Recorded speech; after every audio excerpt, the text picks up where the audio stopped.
अजय ने वेबकैम की रिकॉर्डिंग कई बार चलाई। हर बार वही सफेद साड़ी पहने एक लंबी औरत, जिसका चेहरा धुंधला था और आंखें काली, इतनी काली कि उनमें कोई सफेदी ही नहीं। लेकिन सबसे अजीब था वो पल जब वो कैमरे की तरफ झुककर कुछ कहती है और स्क्रीन ब्लैक हो जाती है। अजय का दिल तेजी से धड़क रहा था। उसने सोचा ये सब शायद वीडियो गड़बड़ हो गई होगी।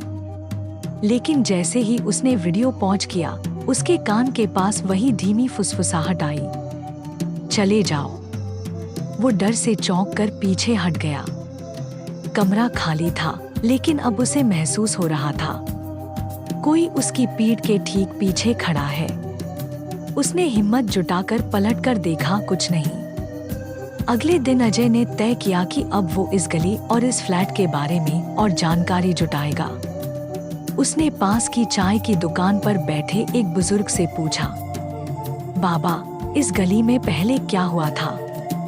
बुजुर्ग ने गहरी सांस ली। बेटा, ये जगह पहले राधा देवी का घर था। दिखने में वो सीधी सादी लगती थी, लेकिन असल में काले काम करती थी। कहते हैं वो आत्माओं से बात करती थी, लोगों को श्राप देती थी। और एक दिन उसका चेहरा किसी ने तेजाब से जला दिया। वो चीखती हुई इसी गली में भागी थी, लेकिन कुछ ही मिनटों में वहीं गिरकर मर गई। अजय की रूह कांप गई। फिर से उसका चेहरा किसी ने नहीं देखा, और जो भी उसे मरा हुआ देखता वो हफ्ते भर में पागल हो जाता। इसलिए लोग कहते हैं, अगर वो तुम्हें दिखे तो उसके चेहरे को मत देखना, क्योंकि उसका चेहरा अब भी इंसानी नहीं रहा। उस रात अजय ने अपने कमरे के सारे दरवाजे खिड़कियां बंद कर दिए।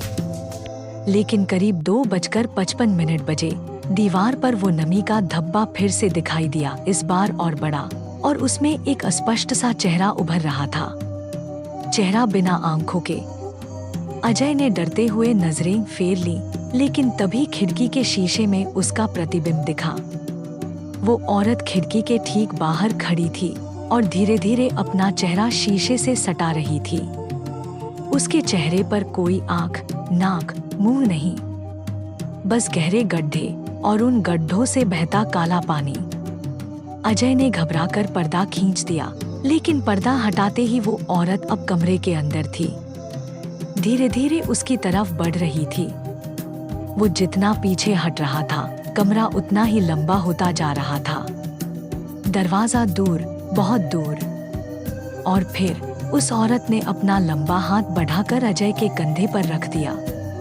उसका स्पर्श बर्फ जैसा ठंडा था और उसके कान में वही आवाज, तुम अब जा नहीं सकते।